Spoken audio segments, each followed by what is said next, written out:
Hello, everybody, and welcome to a brand new episode of Hey Man, It's Okay, a men's mental health podcast. I'm Sky, your regular guy, just here to learn with you. And I'm Ryan Heapy, your licensed marriage and family therapist. Sky, we have a really cool guest today. Who do we got? Yeah, actually, I'm pretty excited about today because this book, I think it's going to really help a lot of people because it goes into some of the more scientific stuff with a more regular person ability to understand it. So I'm really excited. You guys, we have Esther Perry, EMDR consultant and author of the book, When Survival is Killing You, Embracing the Protective Nature of Your Brain and Body. Welcome to the show, Esther. Thanks. I'm excited to be here. Why don't you tell us a little bit about what led to this book? Because before the show, you were talking about how you thought about men while you were writing it, and I think it's important to get right into that. So just in advance, you got to know that my brain will go down any rabbit hole it wants to. So Great. So No, I I'll love get it. started talking Perfect. and I'll just go. So interrupt me if you need to. Great. So I worked for a long time I worked in corrections actually before I went back to school to get my master's, juvenile corrections.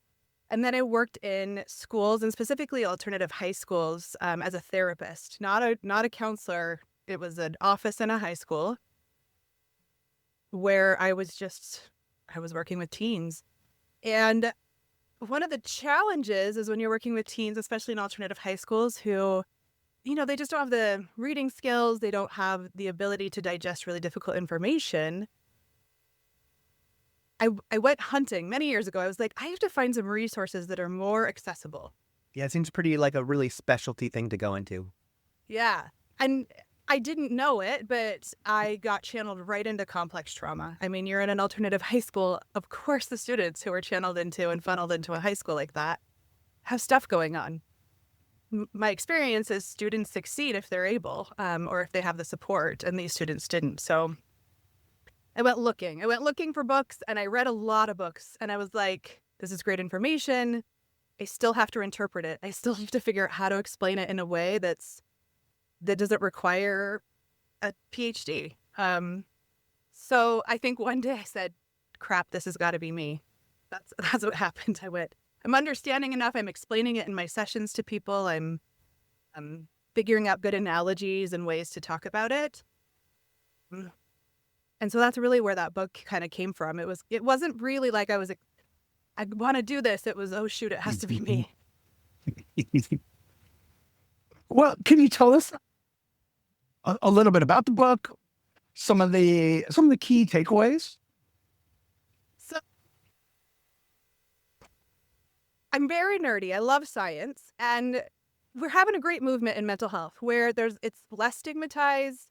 There's a lot more accessible stuff. We have social media teaching people about meditation and mindfulness and coping skills. But one of the things I've discovered is that when we don't understand the why behind something, we have a harder time implementing it. So the example that I use all the time is it's like many years ago when we realized washing your hands can help prevent spreading germs. Well, we didn't know what germs were. We just knew that it didn't kill people when we washed our hands in between cases.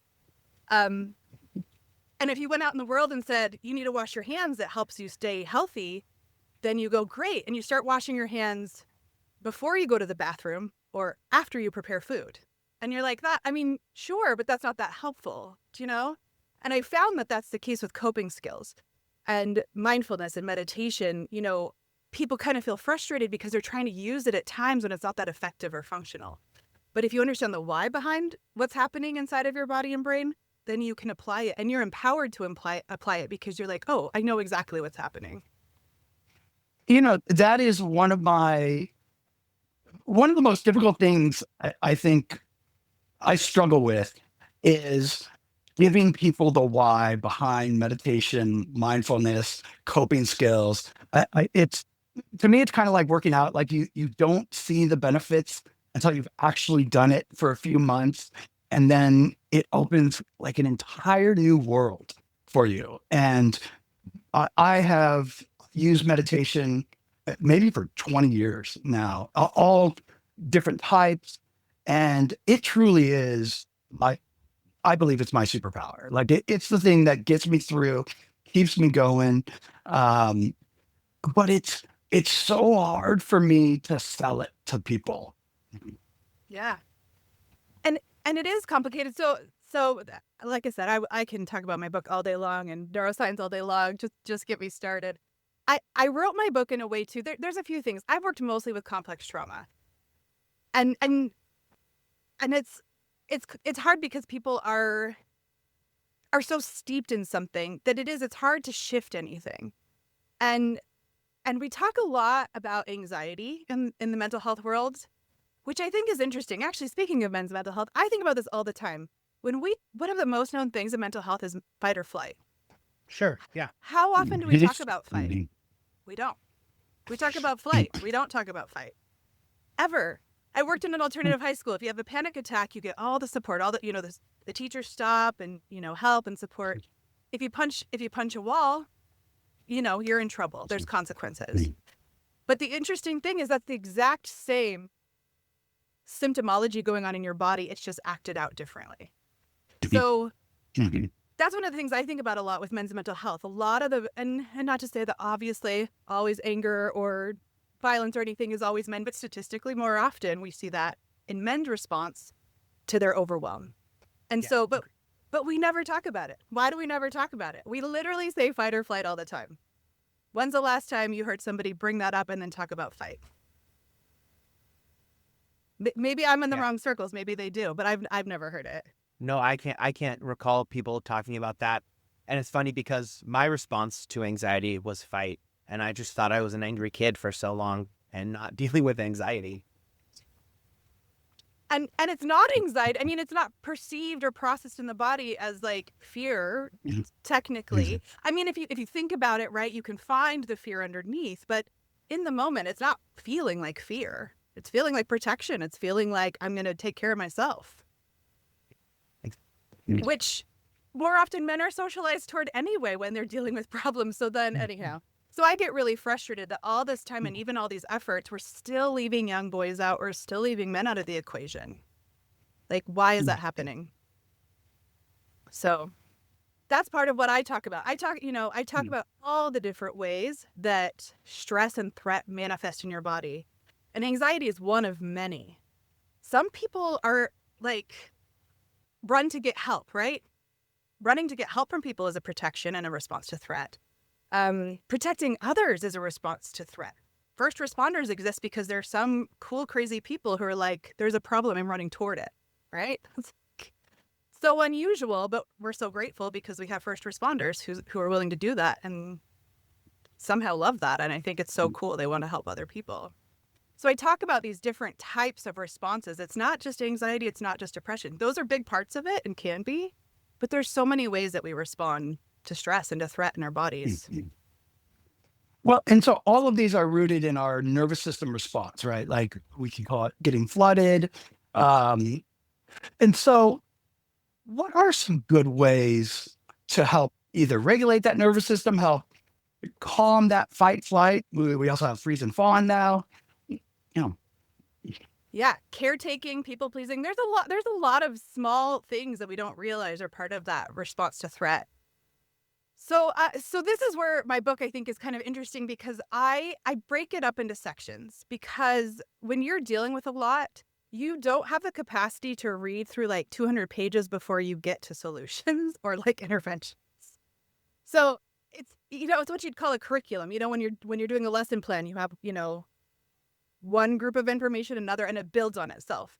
So what's really cool is that I do talk about interventions, but bit by bit, and I try to have them be experiential. So when you're in the book, when you're reading it, you get to the end of like some concept and I close out the concept, you get a full concept, a full idea. And then I go, here's one intervention, let's go through it. And the cool thing is throughout the book, at the end of every one, I'll repeat a couple of those interventions because as you know, the repetition of the meditation, mindfulness, those kinds of things is the important part. But also when you're in survival and complex trauma, your brain is literally wired to forget and not remember and not make it a priority. So that's one of those things I talk about is you're kind of screwed by your own body and brain to like get in that cycle, that autopilot over and over and over. And it's really hard to break out of it. So to answer your question, one of the things I start with is something that we actually do in EMDR called safe space, safe place. creating something in your mind to be able to go to. It's the very first thing, and I talk about it's the very first thing because really when you're overloaded, the first thing you need is a break. You need a rest. How are you going to start addressing all the things freaking out inside of you if you can't just like go, okay, everybody just back off for a second. Let's just go through a break. Because sometimes when you have such complex trauma, your body doesn't know the difference between safe and dangerous. That's part of the problem. You literally don't have experience. Some people live in a home, they grow up never knowing what safety feels like in their body. So to even ask somebody to sit and meditate is confusing. And safety, sometimes calm peace feels distressing because it's so out of your comfort zone. You're used to, things always worrying and worrying and worrying in your mind. Leading people through safe, calm places is one of my favorite things. And often we'll maybe even spend a whole session there. I'm also trained in EMDR. Let me ask, what is your safe, calm place? Oh, okay. So just so people have an idea of what safe, calm place is. Yeah. Okay, I have aphantasia, so I don't have one. Aphantasia is the inability to have a mind's eye. You can't see things in your head. So when I went through the training, they asked you to do it, and I can't. And I was kind of disappointed. So I also kind of specialize in helping to work with therapists who have clients who don't have that capacity. So I struggle with mindfulness and meditation personally because of that, which is just like another cool, tick on the box to know as a therapist, like, oh, I should be checking in because the EMDR is a very image-based modality. They say, tell me the image you go to, things like that. So for me, it's a feeling. It's more of like remembering a movement. For me, it's being on water. I grew up actually on Vashon Island near Seattle. It's a great area. It is. It's pretty cool. So I rode the ferry all the time. So for me, there's something really calming about that feeling, which I can pull up in my body, but I can't really see anything. So that's what I use for my safe, calm place. Yeah. That's pretty interesting. What an interesting topic to cover and to think about to help people. I'm really curious because it seems like you have a really cool story because somehow you ended up in juvenile detention and now you're doing therapy, living in an RV. Why don't you tell me a little bit about how you went into, first, how do you choose to go into a juvenile detention facility? And then I want to know how your journey got you to living in an RV wherever you want. Yeah, my life is definitely not the norm. I would, especially I kind of have this like straight lace face and persona. So that was especially true in college. And so it was very funny that was my next step. My capstone project in my undergraduate was a mediation program where you'd go into juvenile correction center and you would practice these mediation skills. I don't really know how effective it was in the end, if I'm honest, but it was a cool project. And it was the last semester before I graduated. And I really thought it was a cool place. It felt like I could connect with the teens pretty well. And so after I graduated, I applied for a job there. And I got interestingly enough, I got an intake and security job. I didn't get on the floor. So I was actually helping to intake kids as the cops brought them in. And that teaches you some skills too. Yeah, I did learn takedown skills. So, I mean, there's like a whole lot of stuff. It's called de-escalation skills, but most of it is teaching the physical response. And yeah, so I was often the first point of contact when someone came in. I had to talk to them, help to de-escalate, get information. They're minors, so we had to contact their parents. And no wonder you wanted to focus on fight in the fight or flight response. Yes, absolutely. I mean, that's just it. It's like, this is like kind of not funny and funny at the same time. There was an evening where the cops called us in advance and says, we have a really belligerent minor coming in. We had to tase him. I mean, it's one of those moments you're like, did you? I don't know. And they were warning us. They were like, make sure you have all staff available and, in the pickup area. And they walked in, and this is not a joke, they walked in a 10-year-old boy sobbing. Like, it was just crazy. And you go, what's this disconnect? Well, here's the thing. I imagine that maybe the cops probably could have had some maybe other skills. I don't know it. I don't know the situation, right? I wasn't there. But I also know that that fight in the fight or flight is so intense because it is made for survival. When you go to fight, it is life or death. That is every alarm in your body is telling you this is life or death. So it's possible. It's possible there was no other way to de-escalate. I'm still iffy on the tasing, but anyhow, that's a conversation. But yeah, it was interesting because by the time he got there, he was so, sad, wanted his mom. He was a 10-year-old boy crying. And we all went, really? This is the kid? But it really hit home that they needed more of that therapeutic intervention. What was it like for the boys living there? I'm assuming they were living there? Yeah. Mm-hmm. Boys and girls. Mm-hmm. Some of it is short term, some of it is long term. So there was, if I remember right, there was 5 different units, and one was a girls one, 2 were short term boys, and 2 were long term boys. To be really honest, it often depended on who the staff were that were managing the units. The therapeutic relationship makes such a huge difference. There was a few staff that really frustrated me. They liked picking fights. They liked getting people agitated, like a little power trip. But some were so great, they offered guidance and support and validation and listening. And I think really in some ways gave those young boys a second chance. In the US, it's complicated. Juvenile corrections for the most part, legally, legislatively, focuses on therapeutic interventions. It's more rehabilitative than the adult correction system, but it also depends city to city, state to state, where, who's in charge. It really makes a big difference. Well, it's such, go.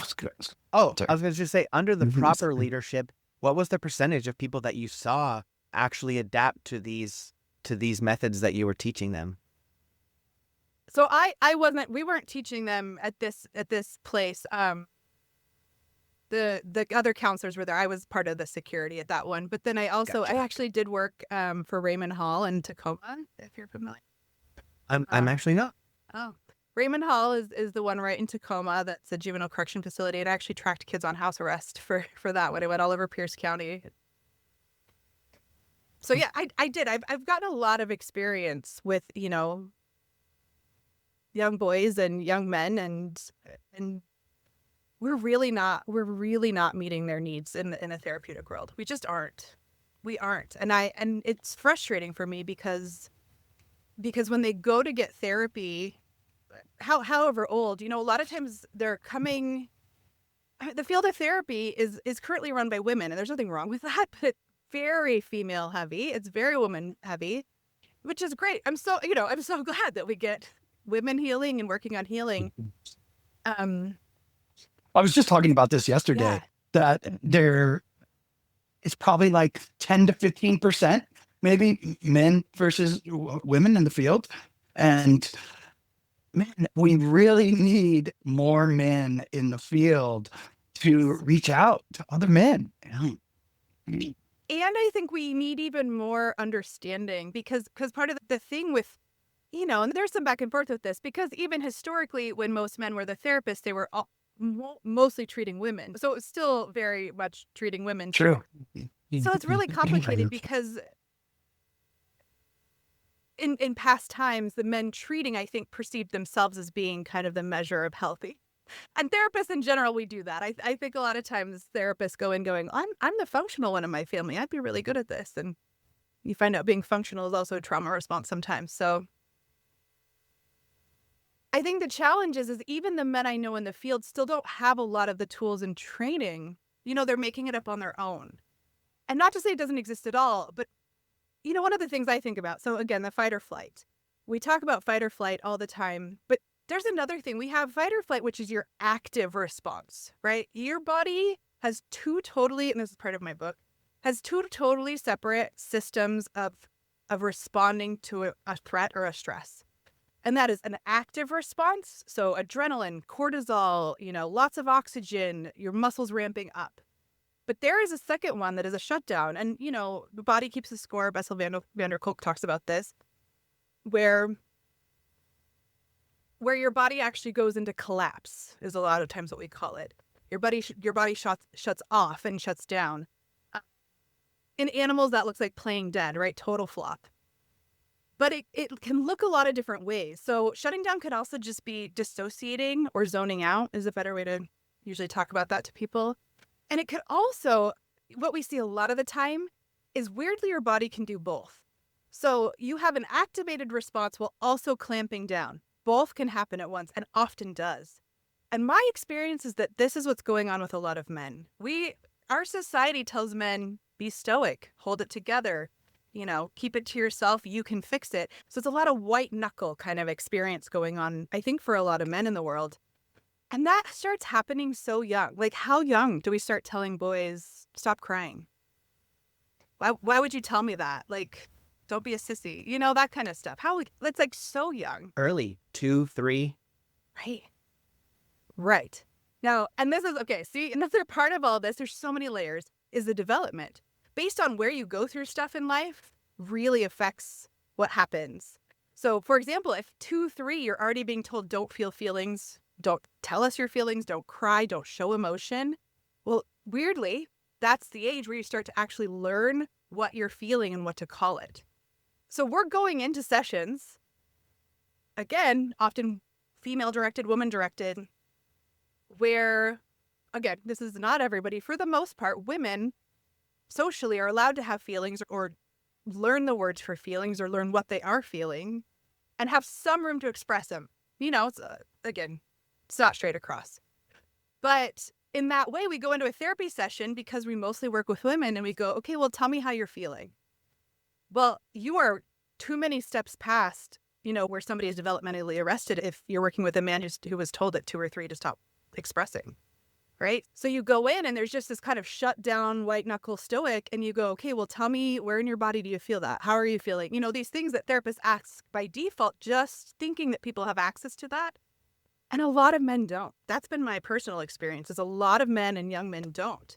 It takes a lot because you have to work on unnumbing the body, which is scary as all get out, because they've buried all the stuff underneath that nobody's ever taught them how to manage except by maybe punching things or yelling, or, again, not all men, but it's more common. Do you find that men and women respond to EMDR a little differently because of this? I mean, it's a generalization, but I don't know that I'm the person to ask. So I get all the complex trauma cases, and complex trauma, where the rupture even starts at attachment with parents, like you don't even learn how to feel safe with other people. That is the response overall, is that shutdown. So men and women I work with generally don't have the ability. They may even say words, right? They may, like, to them, emotions are an idea or a concept in their head, but it's nothing resonating in their body. I definitely think in my personal life, I definitely see it more in men than women. But I think, I think that most men have complex trauma because they're told to not trust themselves, to not express, that relationships or, relationships with other men or friends or things like that are sissy. Like, it's really tough what we do to young boys. And I mean, nobody's did it on purpose, but it's pretty messed up. And that definitely, it changes between different cultures, between different religious groups, between all different types of people, the severity of it. And it's so sad. It's definitely something I feel like I'm still dealing with a bit. Is the more you're saying, the more I'm like, have you been following me around?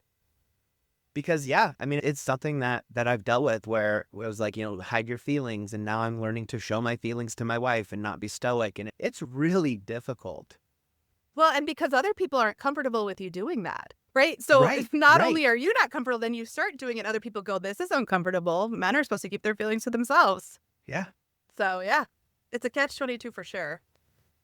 And this is actually how I often work with my clients is, I'm nerdy. I talk about the science. I talk about these patterns because they're actually common. But if you're isolated in your body and don't feel things, how do you know that other people are going through the exact same things? How do you know that anything's different than that? You literally don't have any idea. We all just know our own experience. And if you're not able to talk about it, how can you learn from other people that that's a thing going on or not going on? So this is how I often do. I go, and I would say even when you're in that space where it's hard to connect with emotions, I would say the science is really helpful. That doesn't feel as personal or as we have to be careful when we work with clients because those wounds can really activate and cause reactions and difficulty. And if you kind of step in too fast or too close, it can cause some distress, or people who don't want to see you again, like, oh, I'm never going to you again. But talking about the science and the general patterns really helps people just like that. Like, have you been following me around? I mean, it's interesting how often, I'll just notice certain presentations of my clients that go, I kind of wonder, is this been your experience? And they go, how did you know that? I'm like, well, I'm a nerdy neuroscience person. I know these patterns. I know what that looks like. So I could talk about it all day long, obviously. Yeah, I love it because it's so cool. I love listening to different modalities, and I love hearing people talk about the things they're passionate about. And it feels like you're really passionate about changing this in the world of men and boys and anybody who can have access to something that's easier to understand. Because once you can recognize a pattern, then you can change the pattern. Yes. Which I think is really important. So I really appreciate what you're doing. Thanks. I was going to say too, it's kind of interesting talking about the fight and the shutdown. A lot of times the fighting and the shutdown both get young boys in trouble, and men, I would say, in relationships where you're like, hey, I'm not going to get mad. I'm going to keep that under control. I'm going to hold on. I'm going to grasp. And so you get really kind of low mode, right? Where then, people are talking to you and then you're responding with only one word, or you're quiet, just kind of, you're very simple responses. yeah, it No seems like you're not emotion. paying attention. And then it irritates people even more. Like, why aren't you engaging? I watched this. Oh my gosh. I was in an elementary school for a year. Again, these young kids, you were saying, right? Start so young. This young boy, I think he was a client of mine in 3rd grade, and we worked for a while. He had a lot of stuff going on at home for his whole life. So he was very shut down already in 3rd grade. And, we worked for a while and, got him to be a little bit more open and express some things. Well, he had some sort of, like parent teacher meeting. I can't remember if he'd had an outburst or if it was just like a checkup. I don't remember. But he was sat around this table with like 6 adults who, I know them all personally. They're all on his side. They weren't trying to be punitive or mean or anything. But you're a tiny little guy surrounded by adults and they're asking you questions. And I just kind of watch him, like I can tell that underneath it all, his eyes are kind of like a little bit wide, but he still overall looks shut down, And people were like, don't you care about, telling us what's going on? And there just came a point where I just looked at the adults and I said, this is not helping. Like, can we have most everybody leave the room right now? Like this, what are we doing? And it's just something we don't think about, right? In those spaces, especially with adults and kids. I mean, adults are so big when you but this, I think, again, comes back to this happens so often for men and boys. You get in that space where you're like, okay, I'm gonna be the good guy. I'm gonna control myself because people are mad at me when I yell or get angry, and then you're also in trouble because you're shut down. And what other skills are men taught in this world? I don't know many others. It's really frustrating. It's definitely something that's frustrating as a man to feel like you just don't know what to do and that you're lost. And it's kind of good to hear and also sad that other men deal with it the exact same way I'm feeling it. So it's make me feel a little less alone in that for sure. I'm glad. Well, and again, this is a theme in my book. I worked really hard to just do some small things. The book it's very different, I think, than a lot of other self-help books. You read a book and you're like, here's patterns. Here's an example of Sally and her mom. And here's an example of Dave. I don't do that. I don't mind it in other books, but I write as if I'm your therapist, really. That's how I write. I'm like, this is probably happening too. This is what's going on. This might be your experience. And I go through all these different ways and I talk about, especially if you're always angry and shut down, then it's really hard to put in those coping skills to think about doing meditation. And anyway, I'm like, my brain can go down like 10 different paths. I'm like, where do I go? Okay, I'll stop for a second. Yeah. Oh, go ahead, Ryan. Well, I'd be remiss if I didn't ask about, because I'm a little envious. I really want to live the nomad therapist life. So tell us a little bit about what it's been like to be working, traveling, living in an RV, and providing therapy. Yeah. So a few years ago, I had done 10 years in community mental health nonprofit in schools. And there's a program that will forgive your student loans after 10 years of doing that work. So I got my loans forgiven and I went, I can do anything. Congratulations. That's a big Thank deal, you. by the Thank way. you. It Yes. really is. I They're planned still on it looming going large over in. me. Yeah. I know. It's so hard. I mean, yeah. Yeah. So I was like, you know what? I'm free. I can do what I want. I lucky enough not to have any more debt. And I went traveling. I actually traveled to Europe out of a suitcase and I went all over and still worked. I still worked remote. I worked at 2 and 3 o'clock, like 2, 3 o'clock I in was the going to say morning. those hours must have been crazy. But it is nice when, when you work for yourself, you can do that. I had started a side practice while I'd been at community mental health, but then I fully switched over and I'd earned enough to kind of, it's nerve-wracking to do that full time because it's not, it's sometimes inconsistent.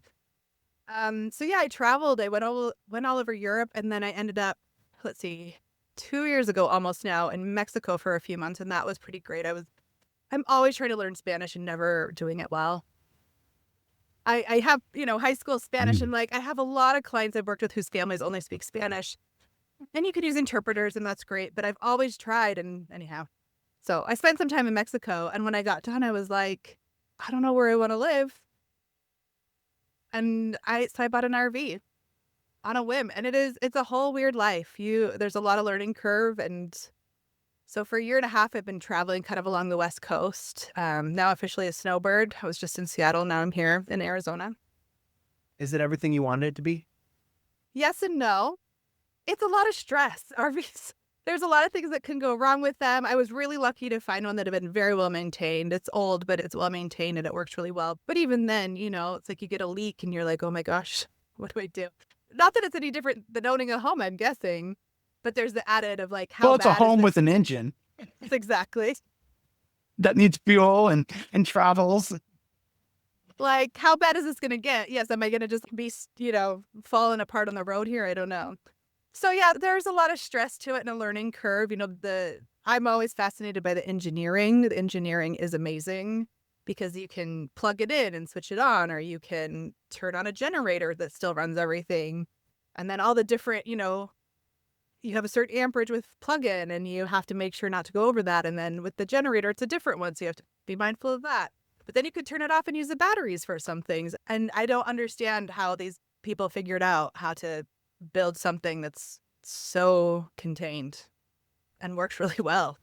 And is there any wisdom or any mental health aspects of kind of being out there on your own and maybe not being really rooted to a community? I don't know. Yeah. No, that's a great question. I'm really lucky that through college and other things, I've built kind of a wide net. So a lot of times where I'm going is close to someone that I love or care about.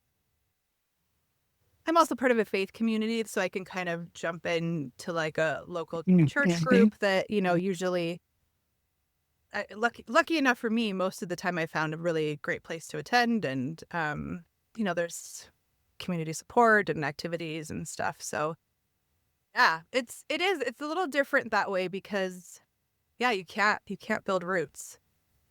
But I've never really been a roots person. So I don't know. My one issue is I prefer in-person therapy. If I'm honest, I really do prefer it.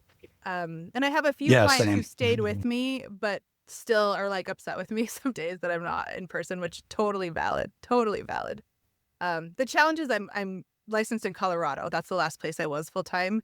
And at this point, even if I settled, it wouldn't be there anymore. Turns out I just can't do the altitude. No matter how long I'm there, just, yeah. I've got like generations of sea level ancestors. It's just not going to happen. Yeah, I can never do the high ground. My family's been in Seattle for a little while. And this is where I will always settle. Yeah. Yeah, on one side, it's like 4 generations back in Seattle, Does traveling give you also the opportunity to talk more or maybe even write your next book? Talk more about your current book and help you write your next one? Yeah, it is. It is nice. A lot of people enjoy writing. I did not. I think I'm okay at it. I think I'm good at it, but I didn't love it. I am not a writer and never have been. I have friends who love, will do it with fiction and other things because they've got all those images running around that I don't. And it was a lot. It was really hard. It took me so many years. But I mean, it's very comprehensive. I think my bibliography is 25 pages long in the back of the book or something. It's extensive. Thorough research. And frankly, this was interesting too, because I told you I call them upgrades.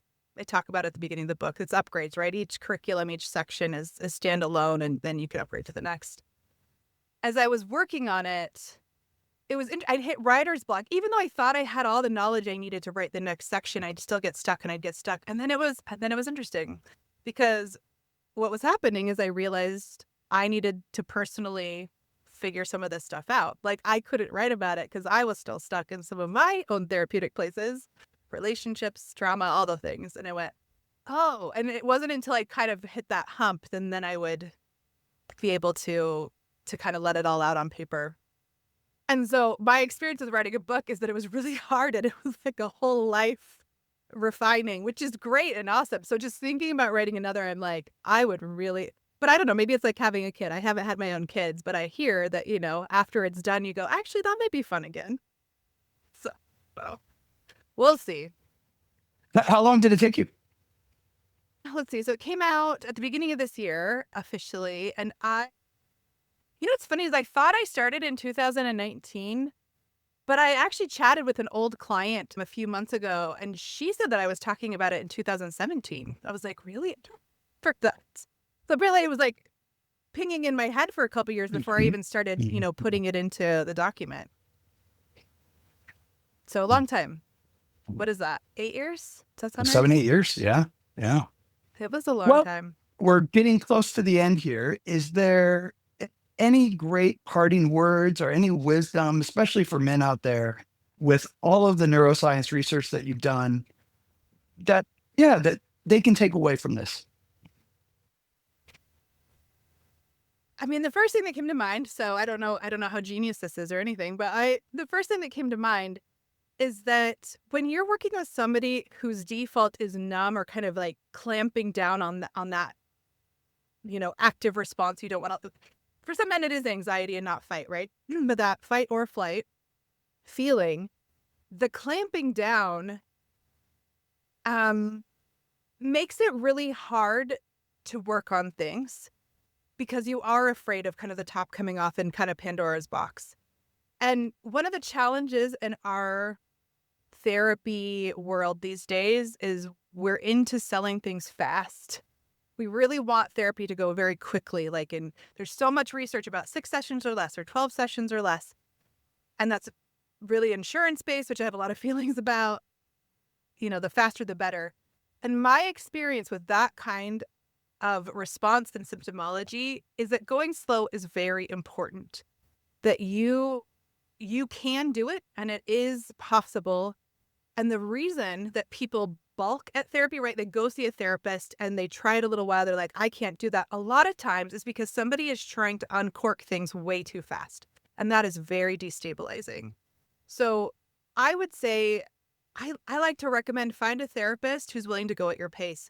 And frankly, a lot of what I do as a therapist is I slow people down. People come in a lot of times like, I want to get this done. And totally appreciate that. I will support that. But part of that is the trauma of the world telling you got to be fixed. This has got to be done. Get it together. That's such a kind of corporate model of life of, better, cheaper, faster.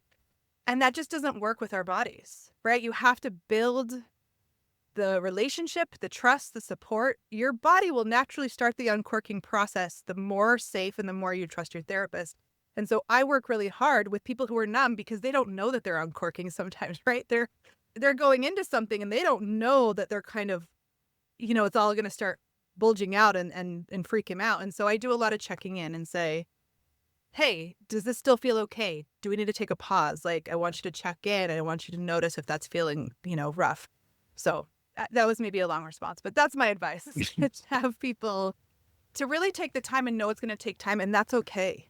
It is okay to take that time. And I think it's great that you bring that up because honestly, until you said that, that's how I've always approached my own sessions is, yeah, I want to fix it. Give me the answer. Let's figure it out. And so I can move on. And I, I need to sit more in those feelings and slow it all down. Yeah. Yeah. So I really appreciate you bringing that up. Oh, good. I just want to say that I didn't know that through osmosis because I'm magical. It's because I screwed it up. That's how I know. I had to fix things with people that I was like, you can do this. And then I wasn't paying attention to that. And things went really south. And I was like, I'm sorry. That was not cool. So I know it by learning and mistakes, not because I have all the wisdom of the world. Great. Well, Esther, where can our listeners find your book? Where can they find you if they want more information? And if you have social media, share that. I have a website called understandingsurvival.com. And my book, there's a link there to buy my book. It's on Amazon. It's anywhere you can buy it online. There is an ebook. There are paperback, hardback copies. I am currently in the process of recording the audiobook because I actually, the whole time I wrote it, I intended it to be an audiobook. When you're in survival, you need somebody to dish it out to you. It's just a lot. So Are you doing it in your own voice? I am, yes. Oh, that's awesome. That's great. That's great. Yeah. That's awesome. Good for you. I love when authors do it in their own voice. And I'm such an audible person. Yeah. And It that's feels what more people kept impactful that saying. way. Yeah, people kept telling me that, and I was like, fine. So I'm doing it. I set up a little, studio in my RV and doing it one chapter at a time. It's hard. It's not as straightforward as you'd think. So a lot of learning curve. Anything worth it is hard for sure. Absolutely. Yeah. Great. Well, thanks so much for being on the show today, Esther. We really appreciate you. And hopefully we can get your book out to so many people to help them. I appreciate that. Yeah. I'm glad to be here. Yeah. Understanding our nervous system. I don't know if you'd agree with this, but I've always told people that the best trait you can find in a partner is somebody who can regulate their nervous system, because that is kind of the root of so much conflict, so much fight, so much flight. And and so I think it's such an important skill and part of us that we need to spend more time working on. That's for sure. We didn't get to it, but that is in the book too, about how relationships are one of the biggest aspects of your survival system. Absolutely. When I do a lot of couples therapy, and when I work with individuals, I almost never see them kind of really go into their fight or flight. But in couples therapy, man, I see it almost every single session. And you see an aspect of people that rarely ever comes out, I guess. Yeah. It's fascinating. Yeah. Totally. Well, thank you so much, Esther. Well, that does it here for us for another new episode of Hey Man, It's Okay. Please make sure to like, comment, subscribe, follow us on all of our social media at Hey Man, It's Okay. Follow Ryan, the.mentalmechanic. And until next time, everybody, it's okay to not be okay. Thanks for coming by. Thank you, guys. Peace.